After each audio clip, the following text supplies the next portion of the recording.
ਵਾਹਿਗੁਰੂ ਜੀ ਕਾ ਖਾਲਸਾ ਵਾਹਿਗੁਰੂ ਜੀ ਕੀ ਫਤਿਹ। ਅੱਜ ਦੀ ਇਸ ਵੀਡੀਓ ਦੇ ਵਿੱਚ ਮੈਂ ਮੁੱਖ ਰੂਪ ਦੇ ਵਿੱਚ ਦੋ ਪ੍ਰਸੰਗ ਕਵੀ ਸੰਤੋਖ ਸਿੰਘ ਦੇ ਲਿਖੇ ਹੋਏ ਸੂਰਜ ਪ੍ਰਕਾਸ਼ ਗ੍ਰੰਥ ਦੇ ਵਿੱਚੋਂ ਆਪ ਜੀ ਦੇ ਨਾਲ ਸਾਂਝੇ ਕਰਨੇ ਹਨ, ਜਿਹੜੇ ਇਹ ਦੱਸਦੇ ਹਨ ਕਿ ਗੁਰੂ ਅੰਗਦ ਸਾਹਿਬ ਜੀ ਦੇ ਸਮੇਂ ਗੁਰੂ ਕੇ ਲੰਗਰ ਦੇ ਵਿੱਚ ਮਾਸ ਵਰਤਦਾ ਸੀ ਅਤੇ ਗੁਰੂ ਅੰਗਦ ਦੇਵ ਪਾਤਸ਼ਾਹ ਮਹਾਰਾਜ ਖੁਦ ਮੱਛੀ ਮਾਸ ਆਦਿਕ ਦੀ ਵਰਤੋਂ ਕਰਦੇ ਸਨ। ਪਹਿਲਾ ਪ੍ਰਸੰਗ ਜੋ ਕਿ ਤੁਸੀਂ ਸਕਰੀਨ ਦੇ ਉੱਪਰ ਦੇਖ ਸਕਦੇ ਹੋ, ਸੂਰਜ ਪ੍ਰਕਾਸ਼ ਗ੍ਰੰਥ ਦੀ ਰਾਸ ਪਹਿਲੀ ਹੈ, ਅਧਿਆਏ 15ਵਾਂ ਹੈ, ਜਿਸ ਦਾ ਸਿਰਲੇਖ ਹੈ ਕਿ ਸ਼੍ਰੀ ਅਮਰਦਾਸ ਜੀ ਦਾ ਗੁਰੂ ਅੰਗਦ ਜੀ ਨਾਲ ਮਿਲਾਪ। ਇਸ ਅਧਿਆਏ ਦੇ ਵਿੱਚ ਉਹ ਸਾਰਾ ਪ੍ਰਸੰਗ ਸੰਤੋਖ ਸਿੰਘ ਨੇ ਲਿਖਿਆ ਹੈ, ਜਦੋਂ ਬਾਬਾ ਅਮਰਦਾਸ ਜੀ ਪਹਿਲੀ ਵਾਰੀ ਬੀਬੀ ਅਮਰੋ ਜੀ ਦੇ ਮੁਖ ਤੋਂ ਗੁਰਬਾਣੀ ਦਾ ਪਾਠ ਸੁਣਦੇ ਹਨ ਔਰ ਬੀਬੀ ਅਮਰੋ ਜੀ ਨੂੰ ਬੇਨਤੀ ਕਰਦੇ ਹਨ ਤੇ ਬੀਬੀ ਅਮਰੋ ਜੀ ਬਾਬੇ ਅਮਰਦਾਸ ਜੀ ਨੂੰ ਆਪਣੇ ਨਾਲ ਲੈ ਕੇ ਖਡੂਰ ਨਗਰ ਵਿਖੇ ਗੁਰੂ ਅੰਗਦ ਦੇਵ ਪਾਤਸ਼ਾਹ ਮਹਾਰਾਜ ਜੀ ਦੇ ਪਾਸ ਅੱਪੜਦੇ ਹਨ। ਉੱਥੇ ਜਾ ਕੇ ਬਾਬਾ ਅਮਰਦਾਸ ਜੀ ਗੁਰੂ ਅੰਗਦ ਦੇਵ ਪਾਤਸ਼ਾਹ ਮਹਾਰਾਜ ਜੀ ਨੂੰ ਮਿਲਦੇ ਹਨ, ਆਪਸ ਦੇ ਵਿੱਚ ਗੱਲਬਾਤ ਹੁੰਦੀ ਹੈ, ਸੁੱਖ ਸ਼ਾਂਤ ਪੁੱਛਦੇ ਹਨ। ਔਰ ਫਿਰ ਇਸ ਅਧਿਆਏ ਦੇ ਜਿਸ ਵੇਲੇ ਤੁਸੀਂ 26ਵੇਂ ਅੰਕ ਦੇ ਉੱਪਰ ਅੱਪੜਦੇ ਹੋ, ਉੱਥੇ ਸੰਤੋਖ ਸਿੰਘ ਨੇ ਵਾਕ ਲਿਖੇ ਨੇ ਕਿ ਕੁਸਲ ਸ਼ੇਮ ਸਭ ਪੂਛ ਕੈ ਨਿਜ ਨਿਕਟ ਬਿਠਾਇਓ, ਅਪਰ ਬਾਤ ਕੁਛ ਜਗਤ ਕੀ ਬੂਝਤ ਹਰਖਾਇਓ। ਕਿ ਗੁਰੂ ਅੰਗਦ ਦੇਵ ਜੀ ਨੇ ਬਾਬੇ ਅਮਰਦਾਸ ਪਾਤਸ਼ਾਹ ਜੀ ਦੇ ਕੋਲੋਂ ਸੁੱਖ ਸ਼ਾਂਤ ਪੁੱਛੀ, ਉਹਨਾਂ ਨੂੰ ਆਪਣੇ ਕੋਲ ਬਿਠਾਇਆ। ਕੁਝ ਸਮਾਂ ਆਪਸ ਦੇ ਵਿੱਚ ਸੰਸਾਰ ਦੀ ਵਿਹਾਰ ਦੀ ਰਿਸ਼ਤੇਦਾਰੀ ਦੀ ਆਪਸ ਦੇ ਵਿੱਚ ਗੱਲਬਾਤ ਚੱਲੀ ਤਾਂ ਕਿਤਕ ਸਮੋ ਬੀਤਿਓ ਜਬੈ ਬੈਠੇ ਗੁਰ ਪਾਸੋ, ਆਏ ਰਸੋਈਆ ਥਿਤ ਭਇਓ ਕੀਨਸ ਅਰਦਾਸੋ। ਜਦੋਂ ਆਪਸ ਦੇ ਵਿੱਚ ਗੱਲਬਾਤ ਕਰਦਿਆਂ ਹੋਇਆਂ ਬੈਠਿਆਂ ਹੋਇਆਂ ਕੁਝ ਸਮਾਂ ਬਤੀਤ ਹੋ ਗਿਆ ਤੇ ਸੰਤੋਖ ਸਿੰਘ ਲਿਖਦਾ ਹੈ, ਉਸ ਵੇਲੇ ਰਸੋਈਏ ਨੇ ਆਣ ਕੇ ਗੁਰੂ ਅੰਗਦ ਦੇਵ ਪਾਤਸ਼ਾਹ ਮਹਾਰਾਜ ਜੀ ਦੇ ਪਾਸ ਬੇਨਤੀ ਕੀਤੀ ਕਿ ਪ੍ਰਭ ਜੀ ਸਿੱਧ ਆਹਾਰ ਹੈ, ਸੁਨ ਉਠੇ ਕਿਰਪਾਲਾ, ਬੁੱਢੇ ਆਦਿਕ ਸਿੱਖ ਸਭ ਆਏ ਤਿਸ ਕਾਲਾ। ਕਿ ਪਾਤਸ਼ਾਹ ਭੋਜਨ ਤਿਆਰ ਹੈ, ਲੰਗਰ ਤਿਆਰ ਹੈ।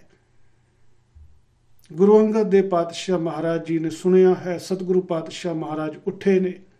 ਔਰ ਸੰਤੋਖ ਸਿੰਘ ਉਚੇਚੇ ਤੌਰ ਤੇ ਲਿਖਦਾ ਹੈ ਕਿ ਉਸ ਵੇਲੇ ਗੁਰੂ ਅੰਗਦ ਦੇਵ ਪਾਤਸ਼ਾਹ ਮਹਾਰਾਜ ਜੀ ਦੇ ਪਾਸ ਬਾਬਾ ਬੁੱਢਾ ਜੀ ਵਰਗੇ ਜਿਹੜੇ ਸਿੱਖ ਨੇ ਉਹ ਵੀ ਸਤਿਗੁਰਾਂ ਦੇ ਨਾਲ ਨੇ ਔਰ ਉਹ ਵੀ ਸਤਿਗੁਰਾਂ ਦੇ ਨਾਲ ਚੱਲ ਕੇ ਗੁਰੂ ਕੇ ਲੰਗਰ ਦੇ ਵਿੱਚ ਅੱਪੜੇ ਹਨ।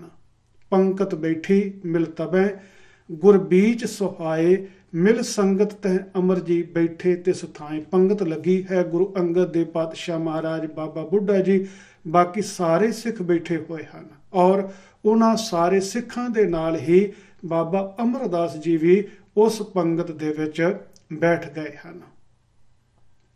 ਫਿਰ ਸੰਤੋਖ ਸਿੰਘ ਕਹਿੰਦਾ ਕਿ ਪਹਿਤ ਭਾਤ ਵਰਤਿਓ ਪ੍ਰਥਮ, ਪੁਨ ਆਮਿਖ ਆਵਾ, ਇੱਕ ਦਿਸ਼ ਪੰਕਤ ਮਹਿ ਦਿਓ ਤਬ ਇਨ ਦਰਸਾਵਾ। ਗੁਰੂ ਕੇ ਲੰਗਰ ਦੇ ਵਿੱਚ ਪਹਿਤ ਭਾਤ ਵਰਤਿਓ ਪ੍ਰਥਮ, ਸਭ ਤੋਂ ਪਹਿਲਾਂ ਪਹਿਤ ਭਾਤ ਦਾ ਭਾਵ ਹੈ ਦਾਲ ਤੇ ਚਾਵਲ। ਪਹਿਲਾਂ ਕੀ ਵਰਤਿਆ? ਕਹਿੰਦੇ ਨੇ ਸਭ ਤੋਂ ਪਹਿਲਾਂ ਦਾਲ ਤੇ ਚਾਵਲ ਸਾਰੀ ਪੰਗਤ ਨੂੰ ਵਰਤਾ ਦਿੱਤਾ ਗਿਆ। ਪੁਨ ਆਮਿਖ ਆਵਾ, ਉਸ ਤੋਂ ਬਾਅਦ ਆਮਿਖ ਕਹਿੰਦੇ ਨੇ ਮਾਸ ਨੂੰ। ਉਸ ਤੋਂ ਬਾਅਦ ਫਿਰ ਕਹਿੰਦੇ ਨੇ ਮਾਸ ਵਰਤਣਾ ਸ਼ੁਰੂ ਹੋ ਗਿਆ। ਇੱਕ ਦਿਸ਼ ਪੰਕਤ ਮਹਿ ਦਿਓ ਤਬ ਇਨ ਦਰਸਾਵਾ। ਤੋਂ ਜਿਹੜੀਆਂ ਪੰਗਤਾਂ ਲੱਗੀਆਂ ਹੋਈਆਂ ਨੇ, ਇੱਕ ਪਾਸੇ ਬਾਬੇ ਅਮਰਦਾਸ ਜੀ ਨੇ ਵੇਖਿਆ ਕਿ ਦਾਲ ਤੇ ਚਾਵਲ ਵਰਤਣ ਤੋਂ ਬਾਅਦ ਹੁਣ ਮਾਸ ਵਰਤਣਾ ਸ਼ੁਰੂ ਹੋ ਗਿਆ ਹੈ। ਬਾਬੇ ਅਮਰਦਾਸ ਜੀ ਦੀ ਨਿਗਾਹ ਉਸ ਮਾਸ ਵਰਤਾਉਣ ਵਾਲੇ ਲਾਂਗਰੀ ਦੇ ਉੱਪਰ ਪੈ ਗਈ ਤੇ ਸੰਤੋਖ ਸਿੰਘ ਕਹਿੰਦਾ ਕਿ ਬਹੁ ਗਿਲਾਨ ਠਾਨੀ ਹਿਰਦੈ, ਇਮ ਕਰਤ ਵਿਚਾਰਾ, ਮੈਂ ਆਮਖ ਖਾਇਓ ਨਾ ਕਬ ਕਰ ਅਨ ਆਹਾਰਾ। ਇਹ ਦੇਖ ਕੇ ਕਿ ਪੰਗਤ ਦੇ ਵਿੱਚ ਮਾਸ ਵਰਤਣਾ ਸ਼ੁਰੂ ਹੋ ਗਿਆ ਹੈ, ਬਾਬਾ ਅਮਰਦਾਸ ਜੀ ਜੋ ਕਿ ਕਦੇ ਮਾਸ ਦੀ ਵਰਤੋਂ ਕਰਦੇ ਨਹੀਂ ਸਨ, ਕਹਿੰਦੇ ਨੇ ਉਹਨਾਂ ਦੇ ਮਨ ਦੇ ਅੰਦਰ ਘਿਰਣਾ ਪੈਦਾ ਹੋ ਗਈ ਆਪਣੇ ਮਨ ਦੇ ਅੰਦਰ ਸੋਚਦੇ ਨੇ ਕਿ ਮੈਂ ਆਪਣੀ ਜ਼ਿੰਦਗੀ ਦੇ ਅੰਦਰ ਅੱਜ ਤੱਕ ਕਦੇ ਮਾਸ ਨਹੀਂ ਖਾਧਾ, ਮੈਂ ਤੇ ਹਮੇਸ਼ਾ ਅਨਾਜ ਖਾਧਾ ਹੈ।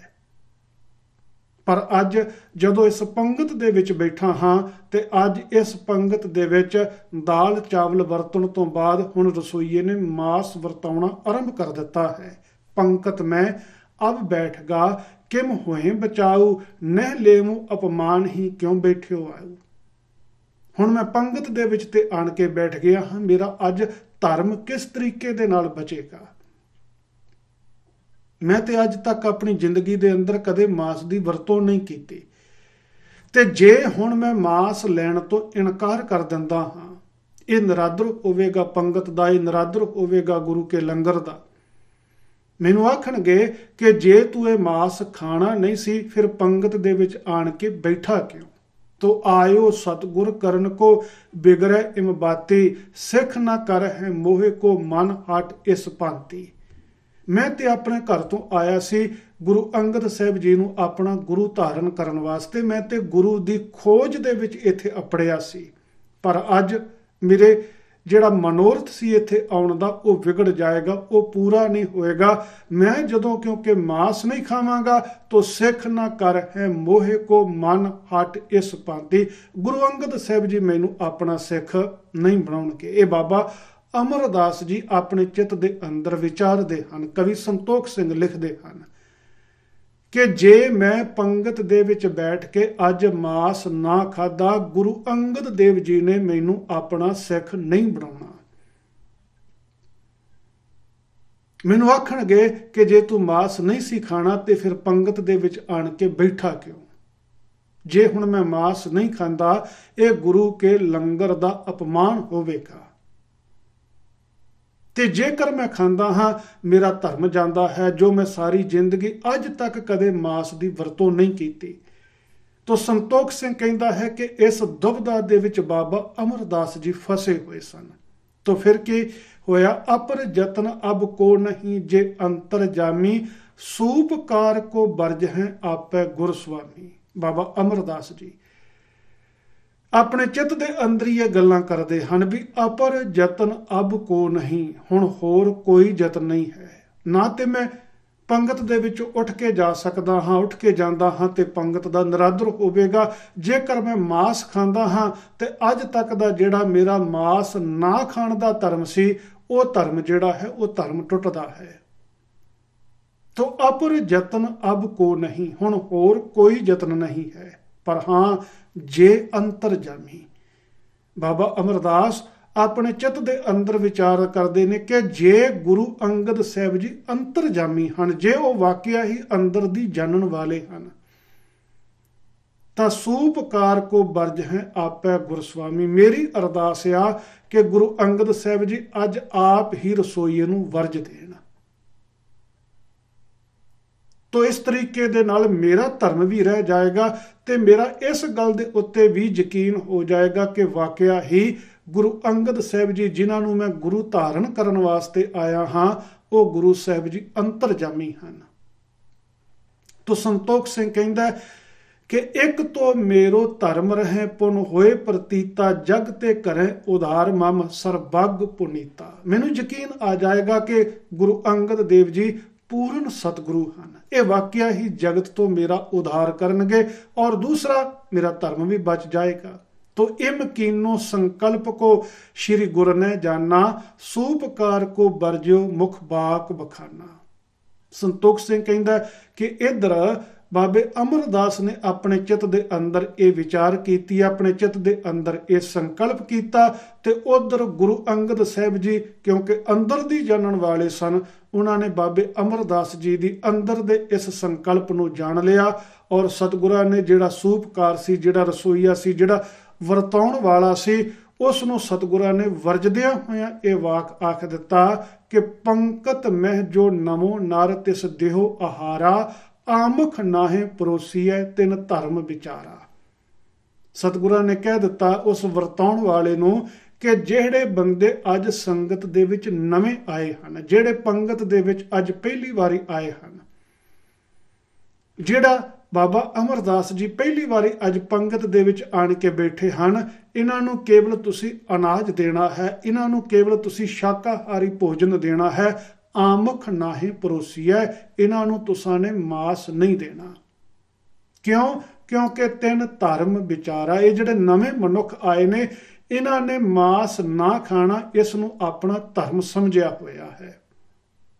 ਤਾਂ ਸੰਤੋਖ ਸਿੰਘ ਕਹਿੰਦਾ ਕਿ ਨਹੀਂ ਦਈਓ ਤਬ ਮਾਸ ਕੋ, ਸਭ ਸੰਗਤ ਖਾਇਓ, ਤ੍ਰਿਪਤ ਭਏ ਪੰਕਤ ਉਠੀ ਜਲ ਪਾਨ ਕਰਾਇਓ। ਤਾਂ ਉਸ ਦਿਨ ਉਸ ਰਸੋਈਏ ਨੇ ਬਾਬੇ ਅਮਰਦਾਸ ਜੀ ਨੂੰ ਮਾਸ ਨਹੀਂ ਦਿੱਤਾ, ਪਰ ਸੰਤੋਖ ਸਿੰਘ ਕਹਿੰਦਾ ਕਿ ਸਭ ਸੰਗਤ ਖਾਇਓ। ਬਾਬੇ ਅਮਰਦਾਸ ਜੀ ਤੋਂ ਬਗੈਰ ਬਾਕੀ ਸਾਰੀ ਸੰਗਤ ਨੇ।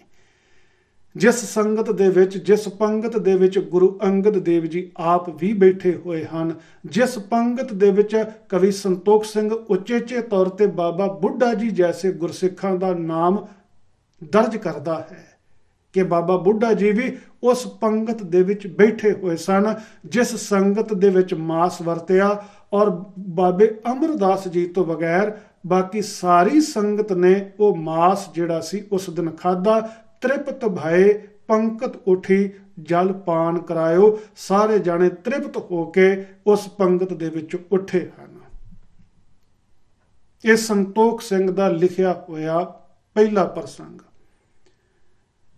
ਸੂਰਜ ਪ੍ਰਕਾਸ਼ ਗ੍ਰੰਥ ਦੀ ਰਾਸ ਪਹਿਲੀ ਦਾ 15ਵਾਂ ਅਧਿਆਇ, ਜਿਸ ਦੇ ਵਿੱਚ ਸੰਤੋਖ ਸਿੰਘ ਇਹ ਲਿਖਦਾ ਹੈ ਕਿ ਗੁਰੂ ਅੰਗਦ ਦੇਵ ਜੀ ਦੇ ਸਮੇਂ ਗੁਰੂ ਕੇ ਲੰਗਰ ਦੇ ਵਿੱਚ ਮਾਸ ਵਰਤਦਾ ਸੀ ਔਰ ਸਾਰੇ ਸਿੱਖ ਔਰ ਗੁਰੂ ਸਾਹਿਬਾਨ ਉਸ ਮਾਸ ਦੀ ਵਰਤੋਂ ਕਰਦੇ ਸਨ।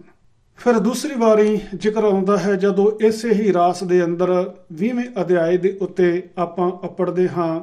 ਉਸ ਦਾ ਸਿਰਲੇਖ ਹੈ ਕਿ ਗੁਰੂ ਜੀ ਨੂੰ ਵਰੁਣ ਦਾ ਮਿਲਣਾ ਤੇ ਸ਼੍ਰੀ ਗੁਰੂ ਅੰਗਦ ਜੀ ਦੇ ਗੁਣ। ਇਸ ਦੀ ਸ਼ੁਰੂਆਤ ਦੇ ਵਿੱਚ ਦੋਹਰਾ ਹੈ ਕਿ ਇੱਕ ਦਿਨ ਸ਼੍ਰੀ ਅੰਗਦ ਗੁਰੂ ਦੇਖਣ ਗੋਇੰਦਵਾਲ ਭਏ ਤਿਆਰ ਚਲਬੇ ਤਹਾਂ ਰਿਦਾ ਵਿਸਾਲ ਕਿਰਪਾਲ।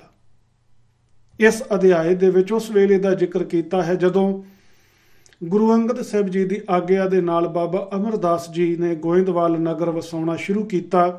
ਤਾਂ ਇੱਕ ਦਿਨ ਗੁਰੂ ਅੰਗਦ ਸਾਹਿਬ ਜੀ ਬਾਬਾ ਅਮਰਦਾਸ ਜੀ ਨੂੰ ਮਿਲਣ ਵਾਸਤੇ ਖਡੂਰ ਤੋਂ ਚੱਲ ਕੇ ਗੋਇੰਦਵਾਲ ਵਿਖੇ ਅੱਪੜਦੇ ਹਨ। ਉੱਥੇ ਜਾ ਕੇ ਬਾਬੇ ਅਮਰਦਾਸ ਜੀ ਨੂੰ ਮਿਲਦੇ ਹਨ। ਬਾਬਾ ਅਮਰਦਾਸ ਜੀ ਗੁਰੂ ਅੰਗਦ ਸਾਹਿਬ ਜੀ ਨੂੰ ਗੋਇੰਦਵਾਲ ਨਗਰ ਦੇ ਅੰਦਰ ਜੋ ਘਰਾਂ ਦੀ ਉਸਾਰੀ ਹੋ ਰਹੀ ਹੈ ਉਹ ਸਤਿਗੁਰਾਂ ਨੂੰ ਦਿਖਾਉਂਦੇ ਹਨ। ਤੋ ਇਸ ਅਧਿਆਏ ਦੇ ਜਿਸ ਵੇਲੇ 10ਵੇਂ ਅੰਕ ਦੇ ਉੱਤੇ ਆਪਾਂ ਪੜ੍ਹਦੇ ਹਾਂ, ਉੱਥੇ ਬੋਲ ਆਉਂਦੇ ਨੇ ਕਿ ਭਲੀ ਪ੍ਰਕਾਰ ਹੇਰ ਕਰ ਸਾਰੇ, ਬਹੁਰ ਵਿਪਾਸਾ ਤੀਰ ਸਿਦਾਰੇ। ਕਿਉਂਕਿ ਇਹ ਨਗਰ ਬਿਆਸਾ ਨਦੀ ਦੇ ਕਿਨਾਰੇ ਦੇ ਉੱਤੇ ਵਸਾਇਆ ਜਾ ਰਿਹਾ ਸੀ। ਗੁਰੂ ਅੰਗਦ ਸਾਹਿਬ ਜੀ ਨੇ ਸਾਰੇ ਨਗਰ ਨੂੰ ਚੰਗੀ ਤਰ੍ਹਾਂ ਦੇਖਿਆ ਹੈ, ਜਿਹੜੇ ਘਰ ਬਣਾਏ ਜਾ ਰਹੇ ਹਨ ਉਹਨਾਂ ਨੂੰ ਦੇਖਿਆ ਹੈ। ਤੋ ਚੰਗੀ ਤਰ੍ਹਾਂ ਸਾਰਾ ਕੁਝ ਦੇਖਣ ਤੋਂ ਬਾਅਦ ਗੁਰੂ ਸਾਹਿਬ ਜੀ ਆਪ ਵਿਆਸਾ ਨਦੀ ਦੇ ਕਿਨਾਰੇ ਤੇ ਅੱਪੜੇ ਹਨ। ਅਮਰਦਾਸ ਆਪਣੇ ਸੰਗ ਲੀਨੇ ਜਾਏ ਕੂਲ ਪਰ ਗੁਰੂ ਅਸੀਨੇ, ਅਪਰਦਾਸ ਨਹਿ ਪਾਸ ਤਿਥਾਈ, ਇੱਕ ਸ਼੍ਰੀ ਅਮਰ ਕੇ ਆਪ ਗੁਸਾਈ। ਗੁਰੂ ਅੰਗਦ ਸਾਹਿਬ ਜੀ ਹਨ ਤੇ ਸਤਿਗੁਰਾਂ ਦੇ ਨਾਲ ਕੇਵਲ ਤੇ ਕੇਵਲ ਬਾਬਾ ਅਮਰਦਾਸ ਜੀ ਹਨ। ਇਸ ਤੋਂ ਇਲਾਵਾ ਹੋਰ ਕੋਈ ਵੀ ਸੇਵਕ ਉਸ ਵੇਲੇ ਸਤਿਗੁਰਾਂ ਦੇ ਨਾਲ ਨਹੀਂ ਸੀ। ਸਲਤਾ ਕੂਲ ਸਥਿਤ ਕੋ ਜਾਣ, ਜਲ ਪਤ ਪ੍ਰਾਪਤ ਪਾ ਤੇ ਸਥਾਨ। ਤੇ ਗੁਰੂ ਅੰਗਦ ਸਾਹਿਬ ਜੀ ਬਿਆਸਾ ਨਦੀ ਦੇ ਕਿਨਾਰੇ ਦੇ ਉੱਤੇ ਬਿਰਾਜਮਾਨ ਹਨ। ਸੰਤੋਖ ਸਿੰਘ ਕਹਿੰਦਾ ਹੈ ਕਿ ਉਸ ਵੇਲੇ ਕੀ ਹੋਇਆ, ਜਿਹੜਾ ਜਲ ਪਤ ਹੈ, ਜਲ ਪਤ ਦਾ ਭਾਵ ਜਿਹੜਾ ਜਲ ਦਾ ਦੇਵਤਾ ਹੈ, ਜਿਸ ਨੂੰ ਸਨਾਤਨ ਮਤ ਦੇ ਅੰਦਰ ਵਰੁਣ ਦੇਵਤਾ ਆਖਿਆ ਜਾਂਦਾ ਹੈ, ਜਲ ਦੇਵਤਾ ਆਖਿਆ ਜਾਂਦਾ ਹੈ। ਸੰਤੋਖ ਸਿੰਘ ਕਹਿੰਦਾ ਕਿ ਉਸ ਵੇਲੇ ਉਹ ਜਲ ਦੇਵਤਾ ਜਿਹੜਾ ਸੀ ਉਹ ਪ੍ਰਗਟ ਹੋਇਆ, ਜਿਸ ਵੇਲੇ ਬਿਆਸਾ ਨਦੀ ਦੇ ਕਿਨਾਰੇ ਤੇ ਗੁਰੂ ਅੰਗਦ ਸਾਹਿਬ ਜੀ ਅਤੇ ਬਾਬਾ ਅਮਰਦਾਸ ਜੀ ਦੋਨੋਂ ਜਾਣੇ ਬੈਠੇ ਹੋਏ ਸਨ। तो उसने की कीता, रुचर जात की सफरी एका, आगे धार कर मस्तक टेका, श्री प्रभ कीन पुनीत स्थाना, पद पंकज परसे जब आना। उसने आन के गुरु अंगद साहब जी नूं नमस्कार कीती है और नमस्कार करन वेले भेटा की रखी रुचर जात की सफरी एका। रुचर कहते ने वधिया, जात कहते ने किस्म नूं, सफरी कहते ने मच्छी नूं। ਇਹ ਅਰਥ ਭਾਈ ਵੀਰ ਸਿੰਘ ਜੀ ਦੇ ਅੱਗੇ ਆਪਣੇ ਕੀਤੇ ਹੋਏ ਹਨ ਕਿ ਚੰਗੀ ਕਿਸਮ ਦੀ ਇੱਕ ਮੱਛੀ। ਉਸਨੇ ਇੱਕ ਵਧੀਆ ਕਿਸਮ ਦੀ ਮੱਛੀ ਜਿਹੜੀ ਸੀ ਉਹ ਗੁਰੂ ਅੰਗਦ ਦੇਵ ਪਾਤਸ਼ਾਹ ਮਹਾਰਾਜ ਜੀ ਦੇ ਅੱਗੇ ਰੱਖ ਕੇ ਸਤਿਗੁਰਾਂ ਨੂੰ ਮੱਥਾ ਟੇਕਿਆ। ਇੱਕ ਵਧੀਆ ਕਿਸਮ ਦੀ ਮੱਛੀ ਗੁਰੂ ਅੰਗਦ ਸਾਹਿਬ ਜੀ ਨੂੰ ਭੇਟਾ ਕੀਤੀ ਤੇ ਆਖਿਆ, ਪਾਤਸ਼ਾਹ ਆਪ ਜੀ ਨੇ ਬੜੀ ਕਿਰਪਾ ਕੀਤੀ, ਇੱਥੇ ਆਣ ਕੇ ਆਪਣੇ ਚਰਨ ਪਾਏ, ਇਸ ਜਗ੍ਹਾ ਨੂੰ ਤੁਸਾਂ ਨੇ ਪਵਿੱਤਰ ਕੀਤਾ। सलता कूल बसायो पुरको, करो अनुग्रह अपने उरको, सत संगत सिमरे सतनामो, करें शनान सो जल अबिरामो। ਉਹ ਵਰੁਣ ਦੇਵਤਾ ਗੁਰੂ ਅੰਗਦ ਦੇ ਪਾਤਸ਼ਾਹ ਮਹਾਰਾਜ ਜੀ ਨੂੰ ਕਹਿੰਦਾ, ਪਾਤਸ਼ਾਹ ਤੁਸਾਂ ਨੇ ਬੜੀ ਕਿਰਪਾ ਕੀਤੀ ਜੋ ਤੁਸਾਂ ਨੇ ਆਪਣੇ ਮੁਬਾਰਕ ਚਰਨ ਇੱਥੇ ਆਣ ਕੇ ਪਾਏ ਨੇ, ਜੋ ਤੁਸਾਂ ਨੇ ਇੱਥੇ ਇਸ ਸੋਹਣੇ ਨਗਰ ਨੂੰ ਵਸਾਉਣਾ ਕੀਤਾ ਹੈ। ਆਉਣ ਵਾਲੇ ਸਮੇਂ ਦੇ ਅੰਦਰ ਸੰਗਤਾਂ ਇੱਥੇ ਆਉਣਗੀਆਂ, ਇੱਥੇ ਆਣ ਕੇ ਇਸ਼ਨਾਨ ਕਰਨਗੀਆਂ, ਇੱਥੇ ਆਣ ਕੇ ਪ੍ਰਮਾਤਮਾ ਦਾ ਨਾਮ ਜਿਹੜਾ ਹੈ ਉਹ ਸਿਮਰਿਆ ਕਰਨਗੀਆਂ। ਸਲਤਾ ਸਫਲ ਹੋਏ ਪੱਗ ਪਰਸੇ, ਮੈਂ ਵੀ ਰਾਵਰ ਕੇ ਪੱਗ ਦਰਸੇ। ਤੁਹਾਡੇ ਆਉਣ ਦੇ ਨਾਲ ਬਿਆਸਾ ਨਦੀ ਜਿਹੜੀ ਹੈ ਇਹ ਵੀ ਸਫਲੀ ਹੋ ਗਈ ਹੈ ਔਰ ਮੈਂ ਵੀ ਆਣ ਕੇ ਆਪ ਜੀ ਦੇ ਚਰਨ ਜਿਹੜੇ ਹਨ ਉਹ ਪਰਸੇ ਹਨ, ਆਪ ਜੀ ਦੇ ਦਰਸ਼ਨ ਕੀਤੇ ਹਨ। तो संतोख सिंह कहता कि सुन सतगुर बोले मुस्काई, कर श्री अमर बरन सफलाई। संगत में प्रसाद बरते हैं, सब ते आज्ञा जल में दे हैं, नाम बरन को करें उचार, इम सिखन मह रीति डार। गुरु अंगद दे पातशाह महाराज मुस्कुराए हैं, आख्या ये श्री अमरदास इस वरण ने आण के ਆਪਾਂ ਨੂੰ ਨਮਸਕਾਰ ਕੀਤੀ ਹੈ, ਆਪਣੇ ਅੱਗੇ ਭੇਟਾ ਰੱਖੀ ਹੈ, ਇਸ ਨੂੰ ਸਫਲਾ ਕਰੀਏ। ਤੋ ਸਤਿਗੁਰਾਂ ਨੇ ਉੱਥੇ ਵਰ ਦਿੱਤਾ। ਸੰਤੋਖ ਸਿੰਘ ਲਿਖਦਾ ਹੈ ਉਹ ਵਰ ਵੀ ਉਹ ਜਿਹੜਾ ਬਿਲਕੁਲ ਗੁਰਮਤ ਦੇ ਨਾਲ ਮੇਲ ਨਹੀਂ ਖਾਂਦਾ। ਸੰਤੋਖ ਸਿੰਘ ਕਹਿੰਦਾ ਕਿ ਸਤਿਗੁਰਾਂ ਨੇ ਵਰ ਇਹ ਦਿੱਤਾ ਵੀ ਸੰਗਤ ਮੈਂ ਪ੍ਰਸਾਦ ਵਰਤੈ ਹੈ। ਜਦੋਂ ਸੰਗਤ ਦੇ ਵਿੱਚ ਪ੍ਰਸ਼ਾਦ ਵਰਤਿਆ ਕਰੇਗਾ, ਕੜਾ ਪ੍ਰਸ਼ਾਦ ਦੀ ਦੇਗ ਵਰਤਿਆ ਕਰੇਗੀ ਤੇ ਹੋਵੇਗਾ ਕਿ ਸਭ ਤੇ ਆਗੇ ਜਲ ਮਹਿੰਦੇ ਹੈ। ਸੰਗਤ ਦੇ ਵਿੱਚ ਪ੍ਰਸ਼ਾਦ ਵਰਤਣ ਤੋਂ ਪਹਿਲਾਂ ਪ੍ਰਸ਼ਾਦ ਦਾ ਪਹਿਲਾ ਛਾਂਦਾ ਜਿਹੜਾ ਹੈ ਉਹ ਪਾਣੀ ਨੂੰ ਅਰਪਣ ਕੀਤਾ ਜਾਇਆ ਕਰੇਗਾ, ਜਲ ਨੂੰ ਅਰਪਣ ਕੀਤਾ ਜਾਇਆ ਕਰੇਗਾ। ਨਾਮ ਬਰਨ ਕੋ ਕਰੇ ਉਚਾਰ, ਇਮ ਸਿੱਖਨ ਮਹਿ ਰੀਤੀ ਡਾਰ। ਕਿ ਸਤਿਗੁਰਾਂ ਨੇ ਉਸ ਦਿਨ ਸਿੱਖਾਂ ਦੇ ਵਿੱਚ ਇਹ ਮਰਜ਼ਾਦਾ ਸ਼ੁਰੂ ਕਰ ਦਿੱਤੀ ਕਿ ਅੱਜ ਤੋਂ ਬਾਅਦ ਜਦੋਂ ਵੀ ਸੰਗਤ ਦੇ ਵਿੱਚ ਪ੍ਰਸ਼ਾਦ ਵਰਤਿਆ ਜਾਏਗਾ, ਪ੍ਰਸ਼ਾਦ ਦਾ ਸਭ ਤੋਂ ਪਹਿਲਾ ਛਾਂਦਾ ਜਿਹੜਾ ਹੈ ਉਹ ਜਲ ਦੇਵਤਾ ਨੂੰ ਅਰਪਣ ਕੀਤਾ ਜਾਇਆ ਕਰੇਗਾ। ਔਰ ਹੁਣ ਤੇ ਖੈਰ ਪੰਜਾਬ ਦੇ ਪਿੰਡਾਂ ਦੇ ਵਿੱਚ ਖੂਹ ਆਦਿਕ ਨਹੀਂ ਰਹੇ। ਮੈਂ ਆਪਣੇ ਬਚਪਨ ਦੇ ਅੰਦਰ ਇਹ ਰੀਤ ਕਈ ਪਿੰਡਾਂ ਦੇ ਵਿੱਚ ਆਪ ਖੁਦ ਦੇਖੀ ਹੈ ਕਿ ਜਿਸ ਵੇਲੇ ਕਿਧਰੇ ਅਖੰਡ ਪਾਠ ਦੀ ਆਰੰਭਤਾ ਹੋਣੀ ਜਾਂ ਅਖੰਡ ਪਾਠ ਦਾ ਭੋਗ ਪੈਣਾ, ਅਰਦਾਸ ਹੋਣੀ, ਅਰਦਾਸ ਤੋਂ ਬਾਅਦ ਹੁਕਮਨਾਮੇ ਤੋਂ ਬਾਅਦ ਜਿਵੇਂ ਆਪਾਂ ਪੰਜ ਪਿਆਰਿਆਂ ਦਾ ਪ੍ਰਸ਼ਾਦ ਕੱਢਦੇ ਹਾਂ, ਕੁਝ ਘਰਾਂ ਦੇ ਵਿੱਚ ਇਹੋ ਜਿਹੀ ਰੀਤੀ ਸੀ ਕਿ ਉਹ ਇੱਕ ਕੌਲੀ ਦੇ ਵਿੱਚ ਜਲ ਦੇਵਤੇ ਦਾ ਇੱਕ ਛਾਂਦਾ ਕੱਢ ਕੇ ਰੱਖਦੇ ਸਨ ਤੇ ਉਸ ਨੂੰ ਪਿੰਡ ਦੇ ਅੰਦਰ ਜਿਹੜਾ ਕੋਈ ਖੂਹ ਹੈ ਜਾਂ ਨੇੜੇ ਜਿਹੜੀ ਕੋਈ ਨਦੀ ਵਗਦੀ ਹੈ, ਕੋਈ ਦਰਿਆ ਵਗਦਾ ਹੈ, ਉੱਥੇ ਉਹ ਪਾ ਕੇ ਆਉਂਦੇ ਸਨ।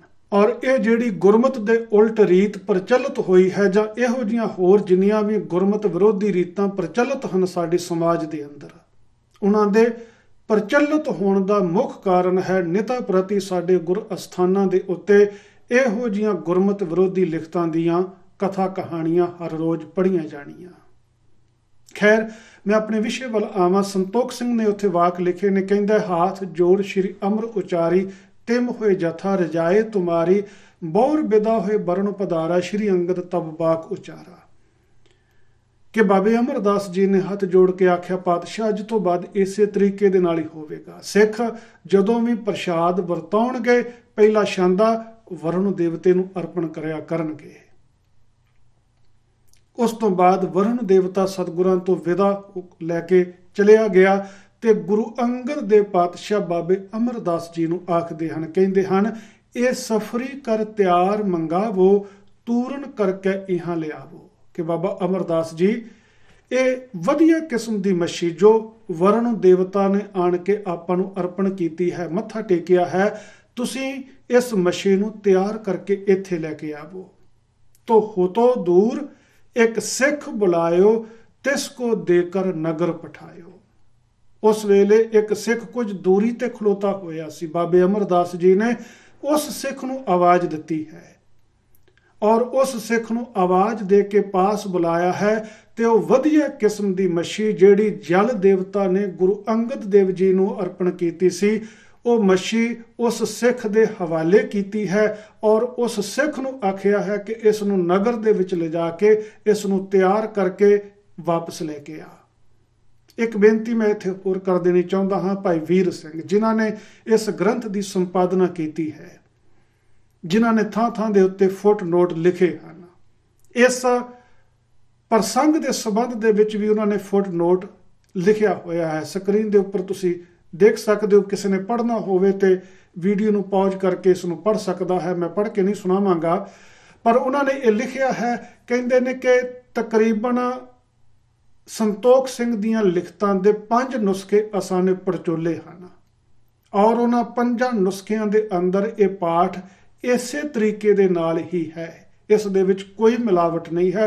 ਸੰਤੋਖ ਸਿੰਘ ਨੇ ਇਹ ਅਧਿਆਏ ਇਸੇ ਤਰੀਕੇ ਦੇ ਨਾਲ ਹੀ ਲਿਖਿਆ ਹੈ।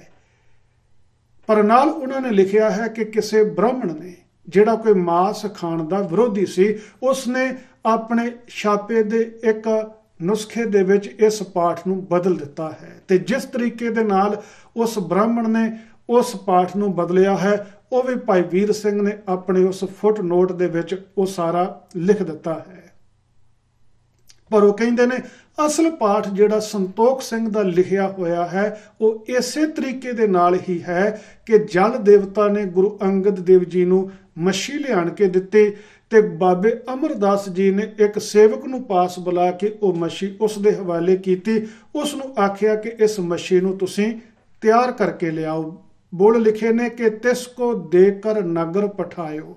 ਉਸ ਸਿੱਖ ਨੂੰ ਉਹ ਮੱਛੀ ਦਿੱਤੀ ਹੈ ਔਰ ਗੋਇੰਦਵਾਲ ਨਗਰ ਵੱਲ ਨੂੰ ਭੇਜ ਦਿੱਤਾ ਹੈ। ਤੋ ਲਿਆਇਓ ਤੁਰੰਤ ਤਿਆਰ ਕਰ ਸੋਈ, ਡਾਲ ਮਸਾਲੇ ਤਲ ਕੇ ਪੋਈ। ਉਹ ਸਿੱਖ ਗਿਆ ਮੱਛੀ ਲੈ ਕੇ, ਉਹ ਤਿਆਰ ਕਰਕੇ ਛੇਤੀ ਦੇ ਨਾਲ ਲੈ ਕੇ ਆਇਆ। ਡਾਲ ਮਸਾਲੇ ਤਲ ਕੇ ਪੋਈ, ਤਰ੍ਹਾਂ ਤਰ੍ਹਾਂ ਦੇ ਉਹਦੇ ਵਿੱਚ ਮਸਾਲੇ ਪਾਏ ਨੇ, ਉਸ ਨੂੰ ਤਲਿਆ ਹੈ। ਤੋ ਲੈ ਸ਼੍ਰੀ ਅਮਰ ਅਗਾਰੀ ਧਰੀ, ਸੋ ਲੈ ਕਰ ਗੁਰ ਖਾਵਨ ਕਰੀ। ਬਾਬੇ ਅਮਰਦਾਸ ਜੀ ਨੇ ਉਹ ਤਿਆਰ ਕੀਤੀ ਹੋਈ ਮੱਛੀ ਸੇਵਕ ਦੇ ਕੋਲੋਂ ਲੈ ਕੇ ਗੁਰੂ ਅੰਗਦ ਦੇਵ ਪਾਤਸ਼ਾਹ ਮਹਾਰਾਜ ਜੀ ਦੇ ਅੱਗੇ ਰੱਖੀ ਹੈ ਤੇ ਕਵੀ ਸੰਤੋਖ ਸਿੰਘ ਕਹਿੰਦਾ ਕਿ ਗੁਰੂ ਅੰਗਦ ਦੇਵ ਪਾਤਸ਼ਾਹ ਜੀ ਨੇ ਉਸ ਮੱਛੀ ਨੂੰ ਖਾਧਾ ਹੈ। ਮਹਾ ਸਵਾਦ ਇਸ ਆਮਖ ਭਇਓ, ਆਗੇ ਕਬਹੂ ਨ ਐਸੇ ਖਈਓ। ਤੇ ਉਸ ਮੱਛੀ ਨੂੰ ਖਾਣ ਤੋਂ ਬਾਅਦ ਗੁਰੂ ਅੰਗਦ ਦੇਵ ਪਾਤਸ਼ਾਹ ਮਹਾਰਾਜ ਜੀ ਨੇ ਬਾਬੇ ਅਮਰਦਾਸ ਜੀ ਨੂੰ ਆਖਿਆ, ਮਹਾ ਸਵਾਦ ਇਸ ਆਮਖ ਭਇਓ। ਇਸ ਮਾਸ ਦਾ ਸਵਾਦ ਬਹੁਤ ਜ਼ਿਆਦਾ ਹੈ, ਬਹੁਤ ਜ਼ਿਆਦਾ ਸਵਾਦਲਾ ਮਾਸ ਬਣਿਆ ਹੈ। ਇੰਨੀ ਵਧੀਆ ਮੱਛੀ ਬਣੀ ਹੈ ਕਿ ਆਗੇ ਕਬਹੂ ਨ ਐਸੇ ਖਈਓ। ਇਤਨਾ ਸੋਹਣਾ ਮਾਸ ਅੱਜ ਤੋਂ ਪਹਿਲਾਂ ਕਦੇ ਕਿਸੇ ਨੇ ਖਾਧਾ ਨਹੀਂ ਹੋਵੇਗਾ। ਕਹਿ ਸ਼੍ਰੀ ਅਮਰ ਜਾਤ ਚੱਖ ਕੋਈ, ਲਿਆਇਓ ਬਰਨ ਆਪ ਹਿਤ ਸੋਈ। ਤੇ ਬਾਬਾ ਅਮਰਦਾਸ ਜੀ ਅੱਗੋਂ ਕਹਿੰਦੇ ਨੇ, ਪਾਤਸ਼ਾਹ ਸਵਾਦ ਤੇ ਹੋਣੀ ਸੀ ਕਿਉਂਕਿ ਮੱਛੀ ਬਹੁਤ ਵਧੀਆ ਕਿਸਮ ਦੀ ਸੀ, ਸਭ ਤੋਂ ਵਧੀਆ ਕਿਸਮ ਦੀ ਸੀ ਔਰ ਜਲ ਦੇਵਤਾ ਨੇ ਆਪ ਲਿਆਣ ਕੇ ਤੁਹਾਨੂੰ ਅਰਪਣ ਕੀਤੀ। ਤੋ ਅਪਰ ਆਹਾਰ ਕੁਸ਼ਕ ਤੈ ਖਾਏ, ਬਾਹਰ ਉਠੇ ਤਹ ਤੇ ਸੁਖ ਦਾਏ। ਕੁਝ ਗੁਰੂ ਅੰਗਦ ਦੇਵ ਪਾਤਸ਼ਾਹ ਜੀ ਨੇ ਭੋਜਨ ਉੱਥੇ ਹੋਰ ਛਕਿਆ ਹੈ। ਫਿਰ ਸਤਿਗੁਰੂ ਪਾਤਸ਼ਾਹ ਮਹਾਰਾਜ ਉੱਥੋਂ ਉੱਠ ਕੇ ਚੱਲ ਪਏ ਹਨ। ਤੋ ਇਹ ਦੂਸਰਾ ਪ੍ਰਸੰਗ ਜਿਹਦੇ ਵਿੱਚ ਕਵੀ ਸੰਤੋਖ ਸਿੰਘ ਇਹ ਸਾਬਤ ਕਰਦਾ ਹੈ ਕਿ ਗੁਰੂ ਅੰਗਦ ਸਾਹਿਬ ਜੀ ਮਾਸ ਮੱਛੀ ਖਾਣ ਦੇ ਆਦੀ ਸਨ।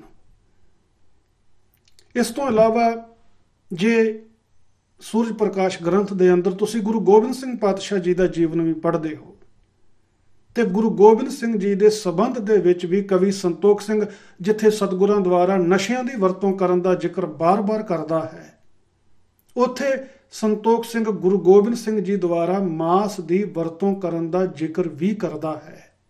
ਸੰਖੇਪ ਦੇ ਵਿੱਚ ਉਹ ਪੰਕਤੀਆਂ ਵੀ ਤੁਸੀਂ ਸਕਰੀਨ ਦੇ ਉੱਪਰ ਦੇਖ ਸਕਦੇ ਹੋ ਜੋ ਕਿ 6ਵੀਂ ਰੁੱਤ ਦੇ 45ਵੇਂ ਅਧਿਆਏ ਦੇ ਵਿੱਚੋਂ ਲਈਆਂ ਹਨ। ਪ੍ਰਸੰਗ ਬਹੁਤ ਵੱਡਾ ਹੈ ਪਰ ਤੁਸੀਂ ਆਪ ਪੜ੍ਹ ਸਕਦੇ ਹੋ। ਮੈਂ ਕੇਵਲ 2 ਕੁ ਪੰਕਤੀਆਂ ਜਿਹੜੀਆਂ ਹਨ ਉਹ ਤੁਹਾਨੂੰ ਸਕਰੀਨ ਦੇ ਉੱਪਰ ਦਿਖਾ ਦਿੰਦਾ ਹਾਂ। ਇਹੋ ਪ੍ਰਸੰਗ ਹੈ ਜਦੋਂ ਗੁਰੂ ਗੋਬਿੰਦ ਸਿੰਘ ਪਾਤਸ਼ਾਹ ਮਹਾਰਾਜ ਗੁਲਾਬੇ ਮਸੰਦ ਦੇ ਘਰ ਦੇ ਵਿੱਚ ਠਹਿਰੇ ਹੋਏ ਸਨ। ਤੁਸੀਂ ਪੰਕਤੀਆਂ ਸਕਰੀਨ ਦੇ ਉੱਤੇ ਦੇਖ ਸਕਦੇ ਹੋ ਕਿ ਇਤ ਸਤਿਗੁਰ ਅਚਵਨ ਲੱਗੇ ਭਾ ਤਿਆਰ ਆਹਾਰਾ। ਇਸ ਤੋਂ ਪਹਿਲਾਂ ਵਾਕ ਆਏ ਨੇ ਕਿ ਗੁਲਾਬੇ ਨੇ ਸਤਿਗੁਰਾਂ ਦੇ ਕੋਲੋਂ ਪੁੱਛਿਆ ਹੈ ਪਾਤਸ਼ਾਹ ਜੀ ਖਾਣ ਵਾਸਤੇ ਕੀ ਤਿਆਰ ਕੀਤਾ ਜਾਏ, ਤੇ ਸਤਿਗੁਰਾਂ ਨੇ ਉਸ ਵੇਲੇ ਆਖਿਆ ਹੈ ਕਿ ਬੱਕਰਾ ਲੈ ਕੇ ਆਓ।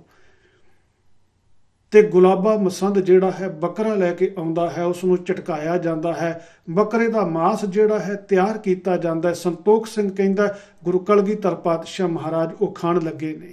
ਤੋ ਸਾਂਗ ਮਾਸ ਕੋ ਅਚਵਤੇ ਤਿਸ ਅਸਥ ਬਗਾਵੇਂ ਦਿਜ ਅਰ ਸੈਯਦ ਕੇ ਸਦਨ ਗਿਰ ਨਾਦ ਉਠਾਵੇਂ। ਗੁਰੂ ਗੋਬਿੰਦ ਸਿੰਘ ਪਾਤਸ਼ਾਹ ਜੀ ਸਾਂਗ ਮਾਸ ਕੋ ਅਚਵਤੇ, ਸਾਂਗ ਕਹਿੰਦੇ ਨੇ ਬੱਕਰੇ ਨੂੰ, ਬੱਕਰੇ ਦਾ ਮਾਸ ਖਾ ਰਹੇ ਨੇ ਤੇ ਤਿਸ ਅਸਥ ਬਗਾਵੇਂ, ਉਸ ਮਾਸ ਦੀਆਂ ਜਿਹੜੀਆਂ ਹੱਡੀਆਂ ਨੇ। ਸੰਤੋਖ ਸਿੰਘ ਕਹਿੰਦਾ ਕਿ ਗੁਲਾਬੇ ਮਸੰਦ ਦੇ ਇੱਕ ਪਾਸੇ ਬ੍ਰਾਹਮਣ ਦਾ ਘਰ ਸੀ ਤੇ ਇੱਕ ਪਾਸੇ ਸੈਯਦ ਦਾ ਘਰ ਸੀ। ਗੁਰੂ ਕਲਗੀਧਰ ਪਾਤਸ਼ਾਹ ਕੀ ਕਰਦੇ ਹਨ, ਬੱਕਰੇ ਦਾ ਮਾਸ ਖਾਂਦੇ ਹਨ ਤੇ ਬੱਕਰੇ ਦੇ ਮਾਸ ਦੀਆਂ ਜਿਹੜੀਆਂ ਹੱਡੀਆਂ ਹਨ ਉਸ ਬ੍ਰਾਹਮਣ ਦੇ ਘਰ ਦੇ ਵਿੱਚ ਤੇ ਸੈਯਦ ਦੇ ਘਰ ਦੇ ਵਿੱਚ ਵਗਾ ਵਗਾ ਕੇ ਮਾਰਦੇ ਹਨ। ਯਾਨੀ ਕਿ ਸੰਤੋਖ ਸਿੰਘ ਇੱਥੇ ਵੀ ਇਹ ਗੱਲ ਸਾਬਤ ਕਰਦਾ ਹੈ ਕਿ ਗੁਰੂ ਗੋਬਿੰਦ ਸਿੰਘ ਪਾਤਸ਼ਾਹ ਮਹਾਰਾਜ ਵੀ ਮਾਸ ਦੀ ਵਰਤੋਂ ਕਰਦੇ ਸਨ। ਹੁਣ ਇਹ ਜਿਹੜੇ ਪ੍ਰਸੰਗ ਕਵੀ ਸੰਤੋਖ ਸਿੰਘ ਨੇ ਸੂਰਜ ਪ੍ਰਕਾਸ਼ ਗ੍ਰੰਥ ਦੇ ਅੰਦਰ ਦਿੱਤੇ ਹਨ, ਜਿਨ੍ਹਾਂ ਨੂੰ ਅਸੀਂ ਪੜ੍ਹ ਕੇ ਇਸ ਨਤੀਜੇ ਦੇ ਉੱਤੇ ਅਪੜਦੇ ਹਾਂ ਕਿ ਸੰਤੋਖ ਸਿੰਘ ਅਨੁਸਾਰ ਗੁਰੂ ਸਾਹਿਬ ਜੀ ਦੇ ਸਮੇਂ ਗੁਰੂ ਕੇ ਲੰਗਰਾਂ ਦੇ ਵਿੱਚ ਮਾਸ ਵੀ ਵਰਤਦਾ ਸੀ ਔਰ ਗੁਰੂ ਸਾਹਿਬਾਨ ਆਪ ਵੀ ਮਾਸ ਦੀ ਵਰਤੋਂ ਕਰਦੇ ਸਨ। ਤੇ ਹੁਣ ਦਮਦਮੀ ਟਕਸਾਲ ਜਿਹੜੀ ਕਿ ਸੰਤੋਖ ਸਿੰਘ ਨੂੰ ਸਭ ਤੋਂ ਜ਼ਿਆਦਾ ਪ੍ਰਮੋਟ ਕਰਦੀ ਹੈ ਔਰ ਜਿਹੜੀ ਕਲੇਮ ਕਰਦੀ ਹੈ ਕਿ ਸੰਤੋਖ ਸਿੰਘ ਸਾਡੀ ਦਮਦਮੀ ਟਕਸਾਲ ਦੇ 5ਵੇਂ ਮੁਖੀ ਗਿਆਨੀ ਸੰਤ ਸਿੰਘ ਦਾ ਵਿਦਿਆਰਥੀ ਹੈ, ਸਾਡੀ ਸੰਪਰਦਾ ਦੇ ਵਿੱਚੋਂ ਪੜ੍ਹਿਆ ਹੋਇਆ ਹੈ। ਤੇ ਉਸ ਦਮਦਮੀ ਟਕਸਾਲ ਦੀ ਜਿਸ ਵੇਲੇ ਆਪਾਂ ਮਰਜ਼ਾਦਾ ਨੂੰ ਦੇਖਦੇ ਹਾਂ, ਇੱਕ ਪਾਸੇ ਉਹ ਕਵੀ ਸੰਤੋਖ ਸਿੰਘ ਨੂੰ ਪ੍ਰਮੋਟ ਕਰਦੀ ਹੈ, ਇੱਥੋਂ ਤੱਕ ਆਖਦੀ ਹੈ ਕਿ ਕਵੀ ਸੰਤੋਖ ਸਿੰਘ ਨੂੰ ਗੁਰੂ ਗੋਬਿੰਦ ਸਿੰਘ ਜੀ ਨੇ 72 ਵਾਰੀ ਦਰਸ਼ਨ ਦਿੱਤੇ ਸਨ ਤੇ ਗੁਰੂ ਗੋਬਿੰਦ ਸਿੰਘ ਜੀ ਨੇ ਆਪ ਕਵੀ ਸੰਤੋਖ ਸਿੰਘ ਦੇ ਕੋਲੋਂ ਇਹ ਗ੍ਰੰਥ ਜਿਹੜਾ ਹੈ ਉਹ ਲਿਖਵਾਇਆ ਸੀ। ਸਾਡੇ ਕਈ ਪ੍ਰਚਾਰਕ ਵੀ ਕਵੀ ਸੰਤੋਖ ਸਿੰਘ ਦੇ ਸੰਬੰਧ ਵਿੱਚ ਇਹ ਆਖਦੇ ਹਨ ਕਿ ਕਈ ਘੰਟੇ ਉਹ ਹਰ ਰੋਜ਼ ਸਿਮਰਨ ਕਰਦੇ ਸਨ, ਫਿਰ ਉਹ ਇਤਿਹਾਸ ਨੂੰ ਲਿਖਣਾ ਸ਼ੁਰੂ ਕਰਦੇ ਸਨ। ਪਰ ਦੂਸਰੇ ਪਾਸੇ ਜਦੋਂ ਉਸੇ ਹੀ ਦਮਦਮੀ ਟਕਸਾਲ ਦੀ ਜਿਹੜੀ ਪ੍ਰਚਲਿਤ ਰਹਿਤ ਮਰਜ਼ਾਦਾ ਹੈ ਗੁਰਬਾਣੀ ਪਾਠ ਦਰਪਣ, ਉਹਨੂੰ ਪੜ੍ਹਦੇ ਹਾਂ, ਉਹਦੇ ਵਿੱਚ ਜਿਸ ਵੇਲੇ ਮਾਸ ਦਾ ਜ਼ਿਕਰ ਆਉਂਦਾ ਹੈ, ਤੁਸੀਂ ਸਕਰੀਨ ਦੇ ਉੱਪਰ ਉਹ ਦੇਖ ਸਕਦੇ ਹੋ। ਗੁਰਬਾਣੀ ਪਾਠ ਦਰਪਣ ਜਿਹੜੀ ਮੇਰੇ ਪਾਸ ਹੈ ਉਸ ਦੇ 66ਵੇਂ ਪੰਨੇ ਦੇ ਉੱਤੇ ਜਿੱਥੇ ਕੁੱਠੇ ਦਾ ਜ਼ਿਕਰ ਹੈ ਉੱਥੇ ਲਿਖਿਆ ਹੋਇਆ ਹੈ ਕਿ ਜੋ ਕਿਸੇ ਮਾਸ ਨੂੰ ਖਾਂਦਾ ਹੈ ਉਸ ਦੀ ਪਸ਼ੂ ਵਰਗੀ ਬੁੱਧੀ ਹੁੰਦੀ ਹੈ, ਜਿਸ ਮਾਸ ਨੂੰ ਖਾਂਦਾ ਹੈ ਤੇ ਉਸ ਜੂਨ ਵਿੱਚ ਪੈਣਾ ਪੈਂਦਾ ਹੈ, ਦਿਲ ਪ੍ਰੇਮ ਤੋਂ ਖਾਲੀ ਰਹਿੰਦਾ ਹੈ ਤੇ ਉਸ ਦਾ ਜਿਹੜਾ ਮਨ ਹੈ ਬਹੁਤ ਜ਼ਿਆਦਾ ਭੋਗਾਂ ਨੂੰ ਚਾਹੁੰਦਾ ਹੈ। ਮਾਸ ਦੇ ਸੰਬੰਧ ਦੇ ਅੰਦਰ ਦਮਦਮੀ ਟਕਸਾਲ ਦੀ ਪ੍ਰਚਲਿਤ ਰਹਿਤ ਮਰਜ਼ਾਦਾ ਦੇ ਵਿੱਚ ਇਹ ਮਾਨਤਾ ਹੈ ਕਿ ਮਾਸ ਖਾਣ ਵਾਲੇ ਦੀ ਬੁੱਧੀ ਜਿਹੜੀ ਹੈ ਉਹ ਪਸ਼ੂ ਵਰਗੀ ਹੁੰਦੀ ਹੈ ਤੇ ਬੰਦਾ ਜਿਸ ਜਾਨਵਰ ਦਾ ਮਾਸ ਖਾਵੇਗਾ ਇਸ ਬੰਦੇ ਨੂੰ ਫਿਰ ਅਗਲੇ ਜਨਮ ਦੇ ਅੰਦਰ ਉਸੇ ਹੀ ਜੂਨ ਦੇ ਵਿੱਚ ਪੈਣਾ ਪਵੇਗਾ ਔਰ ਮਾਸ ਖਾਣ ਵਾਲਾ ਬੰਦਾ ਬਹੁਤ ਜ਼ਿਆਦਾ ਵਿਕਾਰੀ ਹੋਵੇਗਾ, ਉਸ ਦੇ ਹਿਰਦੇ ਦੇ ਅੰਦਰ ਪ੍ਰੇਮ ਨਹੀਂ ਹੋਏਗਾ। ਇੱਕ ਪਾਸੇ ਮਾਸ ਦੇ ਸੰਬੰਧ ਦੇ ਅੰਦਰ ਇਹ ਮਾਨਤਾ ਦਮਦਮੀ ਟਕਸਾਲ ਦੀ ਇਸ ਵੇਲੇ ਦੀ ਹੈ ਜੋ ਕਿ ਰਹਿਤ ਮਰਜ਼ਾਦਾ ਇਸੇ ਹੀ ਟਕਸਾਲ ਦੇ 12ਵੇਂ ਮੁਖੀ ਗਿਆਨੀ ਗੁਰਬਚਨ ਸਿੰਘ ਖਾਲਸਾ ਪਿੰਡਰਾਂ ਵਾਲਿਆਂ ਨੇ ਲਿਖੀ ਹੋਈ ਹੈ। ਪਰ ਦੂਸਰੇ ਪਾਸੇ ਉਹੀ ਦਮਦਮੀ ਟਕਸਾਲ ਕਵੀ ਸੰਤੋਖ ਸਿੰਘ ਨੂੰ ਸਭ ਤੋਂ ਵੱਧ ਪ੍ਰਮੋਟ ਕਰ ਰਹੀ ਹੈ, ਜੋ ਕਿ ਕਵੀ ਸੰਤੋਖ ਸਿੰਘ ਲਿਖਦਾ ਹੈ ਕਿ ਗੁਰੂ ਕਾਲ ਦੇ ਅੰਦਰ ਗੁਰੂ ਕੇ ਲੰਗਰ ਦੇ ਵਿੱਚ ਮਾਸ ਵਰਤਦਾ ਸੀ ਔਰ ਗੁਰੂ ਸਾਹਿਬ ਜਿਹੜੇ ਹਨ ਉਹ ਮਾਸ ਖਾਣ ਦੇ ਆਦੀ ਸਨ ਔਰ ਭਾਈ ਵੀਰ ਸਿੰਘ ਜਿਨ੍ਹਾਂ ਨੇ ਇਸ ਗ੍ਰੰਥ ਦੀ ਸੰਪਾਦਨਾ ਕੀਤੀ ਹੈ, ਉਹਨਾਂ ਨੇ ਦਾਅਵੇ ਦੇ ਨਾਲ ਇਹ ਗੱਲ ਆਖੀ ਹੈ ਕਿ ਅਨੇਕਾਂ ਹੀ ਨੁਸਖੇ ਜਿਹੜੇ ਹਨ ਉਹਨਾਂ ਦੀ ਪਰਚੋਲ ਕਰਨ ਤੋਂ ਬਾਅਦ ਮੈਂ ਇਹ ਕਹਿ ਸਕਦਾ ਹਾਂ ਕਿ ਅਸਲ ਦੇ ਵਿੱਚ ਇਹ ਲਿਖਤ ਜਿਹੜੀ ਹੈ ਕਵੀ ਸੰਤੋਖ ਸਿੰਘ ਦੀ ਇਸੇ ਤਰੀਕੇ ਦੇ ਨਾਲ ਹੀ ਲਿਖੀ ਹੋਈ ਹੈ। ਇਹ ਸਾਡਾ ਕਵੀ ਸੰਤੋਖ ਸਿੰਘ ਦੇ ਸੰਬੰਧ ਦੇ ਅੰਦਰ ਦੋਗਲਾ ਚਿਹਰਾ ਹੈ। ਦੂਸਰਾ ਜਿਹੜਾ ਮੈਂ ਮੁੱਖ ਰੂਪ ਦੇ ਵਿੱਚ ਸਵਾਲ ਇਹਨਾਂ ਪ੍ਰਸੰਗਾਂ ਨੂੰ ਪੜ੍ਹਨ ਤੋਂ ਬਾਅਦ ਕਰਨਾ ਚਾਹੁੰਦਾ ਹਾਂ, ਸਾਡੇ ਪੰਜਾਬ ਦੇ ਅੰਦਰ ਖਾਸ ਕਰਕੇ ਸਤਕਾਰ ਕਮੇਟੀਆਂ ਦੇ ਨਾਮ ਦੇ ਉੱਤੇ ਧਰਮ ਦੀ ਵਰਤੋਂ ਕਰਦਿਆਂ ਹੋਇਆਂ ਜਿਹੜੀ ਧਾਰਮਿਕ ਗੁੰਡਾਗਰਦੀ ਕੀਤੀ ਜਾ ਰਹੀ ਹੈ।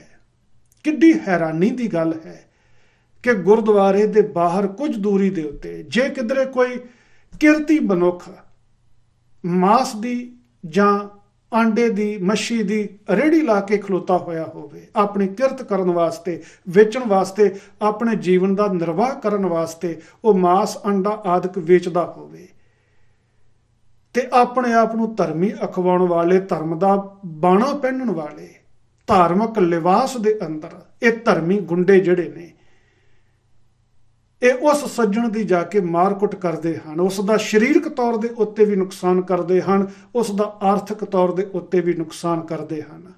ਕਿ ਕਦੀ ਕੋਈ ਇਹਨਾਂ ਧਰਮ ਦੇ ਨਾਮ ਦੇ ਉੱਤੇ ਪਲ ਰਹੇ ਗੁੰਡਿਆਂ ਦੇ ਉੱਤੇ ਇਹ ਸਵਾਲ ਕਰੇਗਾ ਕਿ ਤੁਸੀਂ ਇਤਰਾਜ਼ ਕਰਦੇ ਹੋ ਕਿ ਗੁਰਦੁਆਰੇ ਦੇ ਸਾਹਮਣੇ, ਗੁਰਦੁਆਰੇ ਦੇ ਨੇੜੇ ਕੋਈ ਮਾਸ ਦੀ ਰੇਹੜੀ ਨਹੀਂ ਲਾ ਸਕਦਾ, ਕੋਈ ਆਂਡਿਆਂ ਦੀ ਰੇਹੜੀ ਨਹੀਂ ਲਾ ਸਕਦਾ।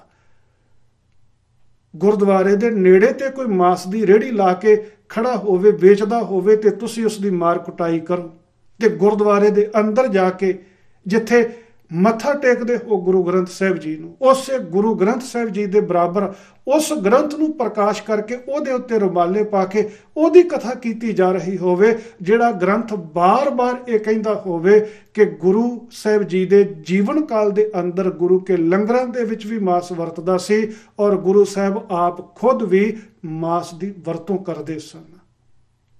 ਕੀ ਇਹ ਤੁਹਾਡਾ ਦੋਗਲਾ ਸਰੂਪ ਨਹੀਂ?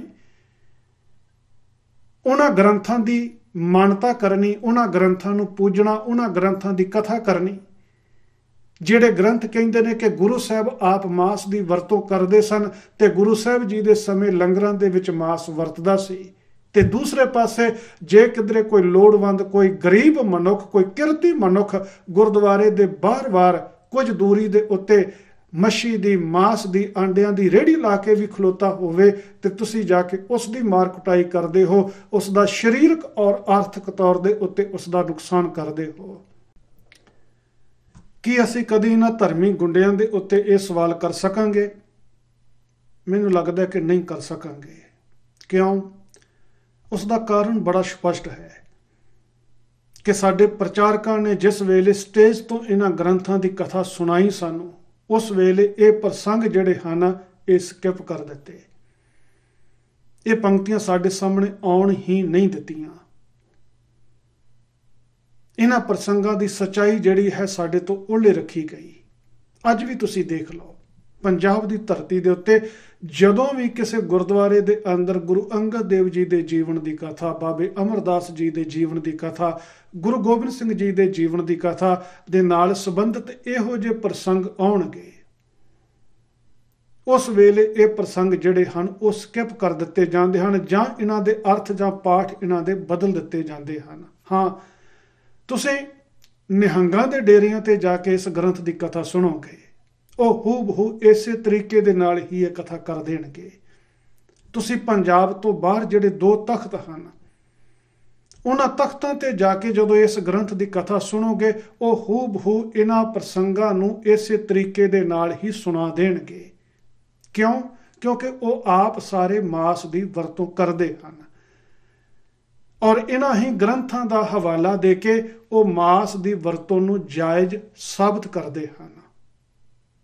ਪਰ ਪੰਜਾਬ ਦੇ ਅੰਦਰ ਐਸਾ ਨਹੀਂ, ਜਿੱਥੇ ਬਹੁਤਾ ਜ਼ੋਰ ਦਮਦਮੀ ਟਕਸਾਲ ਦਾ ਹੈ ਜਾਂ ਨਾਨਕ ਸ੍ਰੀ ਬਾਬਿਆਂ ਦਾ ਹੈ, ਸੰਪਰਦਾਵਾਂ ਦਾ ਹੈ, ਜਿਹੜੇ ਆਪ ਮਾਸ ਖਾਣ ਦੇ ਵਿਰੋਧੀ ਹਨ। ਇਸ ਵਾਸਤੇ ਉਹਨਾਂ ਦੇ ਪ੍ਰਭਾਵ ਹੇਠ ਜਦੋਂ ਵੀ ਇਹਨਾਂ ਗ੍ਰੰਥਾਂ ਦੀ ਕਥਾ ਕੀਤੀ ਜਾਂਦੀ ਹੈ, ਇਹ ਪ੍ਰਸੰਗ ਜਿਹੜੇ ਹਨ ਇਹ ਵਿੱਚੋਂ ਕੱਢ ਦਿੱਤੇ ਜਾਂਦੇ ਹਨ, ਸਕਿਪ ਕਰ ਦਿੱਤੇ ਜਾਂਦੇ ਹਨ। ਵੈਸੇ ਸਭ ਨਾਲੋਂ ਜ਼ਿਆਦਾ ਤਰਸਯੋਗ ਹਾਲਤ ਸਾਡੇ ਮਿਸ਼ਨਰੀ ਕਾਲਜਾਂ ਦੇ ਪੜ੍ਹੇ ਹੋਏ ਪ੍ਰਚਾਰਕਾਂ ਦੀ ਹੈ, ਜਿਹੜੇ ਜਾਣਦੇ ਹਨ, ਜਿਹੜੇ ਮੰਨਦੇ ਹਨ ਇਸ ਗੱਲ ਨੂੰ ਕਿ ਮਾंस ਖਾਣਾ ਜਿਹੜਾ ਹੈ ਇਹ ਗੁਰਮਤਿ ਵਿਰੋਧੀ ਨਹੀਂ ਹੈ। ਔਰ ਮਿਸ਼ਨਰੀ ਕਾਲਜਾਂ ਦੇ ਪੜ੍ਹੇ ਹੋਏ ਪ੍ਰਚਾਰਕ ਬਹੁਤਾਤ ਦੇ ਵਿੱਚ ਆਪ ਮਾंस ਦੀ ਵਰਤੋਂ ਕਰਦੇ ਹਨ, ਬਹੁਤੇ ਪ੍ਰਚਾਰਕ, ਔਰ ਮਾंस ਖਾਣ ਦੇ ਹੱਕ ਵਿੱਚ ਹਨ। ਪਰ ਮਾंस ਦੀ ਵਰਤੋਂ ਕਰਨ ਦੇ ਬਾਵਜੂਦ ਵੀ, ਮਾंस ਖਾਣ ਦੇ ਹੱਕ ਵਿੱਚ ਹੋਣ ਦੇ ਬਾਵਜੂਦ ਵੀ ਸਟੇਜਾਂ ਤੋਂ ਜਿਸ ਵੇਲੇ ਇਹਨਾਂ ਗ੍ਰੰਥਾਂ ਦੀ ਕਥਾ ਕਰਦੇ ਹਨ, ਉਹ ਵੀ ਇਹਨਾਂ ਗ੍ਰੰਥਾਂ ਦੇ ਅੰਦਰ ਆਏ ਹੋਏ ਇਹੋ ਜਿਹੇ ਪ੍ਰਸੰਗ ਜਿਹੜੇ ਇਹ ਕਹਿੰਦੇ ਹਨ ਕਿ ਗੁਰੂ ਕਾਲ ਦੇ ਵਿੱਚ ਮਾंस ਦੀ ਵਰਤੋਂ ਗੁਰੂ ਕੇ ਲੰਗਰਾਂ ਦੇ ਵਿੱਚ ਹੁੰਦੀ ਸੀ ਜਾਂ ਗੁਰੂ ਸਾਹਿਬ ਮਾंस ਦੀ ਵਰਤੋਂ ਕਰਦੇ ਸਨ, ਉਹ ਵੀ ਇਹਨਾਂ ਪ੍ਰਸੰਗਾਂ ਨੂੰ ਸਕਿਪ ਕਰ ਜਾਂਦੇ ਹਨ। ਇਹਨਾਂ ਪ੍ਰਸੰਗਾਂ ਦੀ ਅਸਲੀਅਤ ਉਹ ਵੀ ਸੰਗਤ ਦੇ ਸਾਹਮਣੇ ਰੱਖਣ ਦਾ ਹੌਸਲਾ ਜਿਗਰਾ ਨਹੀਂ ਕਰਦੇ। ਵਾਹਿਗੁਰੂ ਜੀ ਕਾ ਖਾਲਸਾ, ਵਾਹਿਗੁਰੂ ਜੀ ਕੀ ਫਤਿਹ।